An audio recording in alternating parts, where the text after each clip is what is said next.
достар! Бүгінгі видеода біз шоколадты маниктің рецептімен бөлісетін боламын. Бізге керек заттар: ұнтақ жармасы, какао, сода, бір жұмыртқа, қант, айран, ұн керек болады. Және ерітілген сары май керек болады. Біз рецептімізді бастайық. Ең алдымен ыдысымызға бір жұмыртқамызды жарып салайық. Неке достар, жарып салдық. Ендігі кезекте қант саламыз.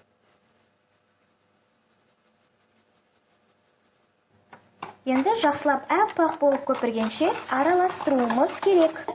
Негізінен қасықпен де немесе миксермен де араластыруға болады. Неке біздікі дайын болды. Келесі кезекте осы айранымызды құямыз. Айранның температурасы маңызды емес. Осылай құйып алайық. Енді жақсылап араластырамыз. Жақсылап араластырып алайық. Достар, ендігі кезекте 100 грамм ерітілген сары май қосып, оны да жақсылап араластырып аламыз. Неке достар, осындай болып шығу керек. Келесі кезекте жарты чайный ложка сода саламыз. Достар, біздің шоколадты маникіміз, яғни осындай сода менен айранның арқасында көтерілетін болады. Келесі кезекте біз жақсылап араластырып алғаннан кейін ұн мен какаоны бір ыдыста араластырып, оны біртіндеп електен өткізу арқылы осы тестомызға салып отыратын боламыз. Неке достар, енді осыны араластырамыз. Неке достар, осылай салып отырып, жақсылап істеп отырамыз. Неке достар, осылай болып шығу керек, яғни біз какао мен ұнды араластырған кезде осындай масса шығу керек. Келесі кезекте біз ұнтақ жармасын салып, жақсылап араластырып 5 минут қойып қоямыз. Неке ұнтақ жармасын қостық, яғни орысша айтқанда манная крупа. Енді осыны жақсылап араластырып 5 минутқа қойып қоямыз, тестамыздың яғни сіңуі үшін. Достар, біздің тестамыз 5 минут тұрам дегенше біз өзіміздің газымызды қыздырып, алдын ала дайындай беріңіздер.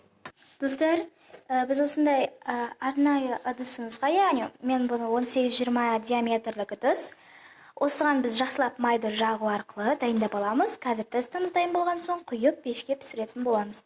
Пешіміз міндетті түрде қызып тұрған болуы керек. Неке осылай жақсылап барлық жағына жағып шығуымыз керек. Достар, неге біздің тесті дайын болды, енді біздің осындай ыдысымызға құятын боламыз.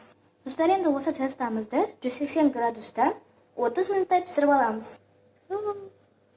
Достар, неке біздің пирог 30 минуттың ішінде пісіп шықты. Енді бұны суытатын боламыз. Біраз уақыт тұрып суытып алайық. Достар, неке суытып болдық, енді осыны алатын боламыз. Неке достар, осылай шығарып алып, үстіне сгущенка жағамыз. Мен осындай сгущенканы қолдандым.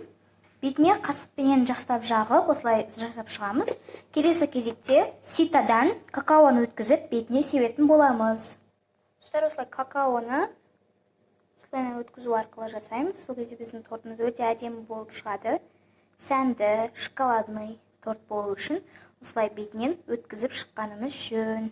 Достар, бұлай жасамай қойсаңыздар да болады. Тек қана бағанағы күйінде қалдырсаңыздар да өте дәмді болып шығады. Мен просто осылай жасап жатырмын. Бұл әдемі болып көрсетеді. Сіздер де осылай жасап көрсеңіздер болады. Достар, негізінен ситада өткізсеңіздер, какаоларыңыз ұнтақ болмайды, осылай майдаланып, әдемі болып шығады. Сондықтан да осылай ситадан өткізген жөн деп ойлаймын. Достар, кейіннен осының үстінен жүзім немесе құлпынай секілді заттармен жан-жағын қоршап, әдемі қылып жасап шығуға болады. Бұл өз фантазияларыңызға байланысты. Мен сіздерге осы тортты кесіп көрсетейін. Достар, өте оңай кесіліп жатыр. Мінеке қараңыздар, күшті. Осындай болып шығады, мінеке. Достар, енді бәріміз бірге осы пирогтың дәмін тартатын боламыз.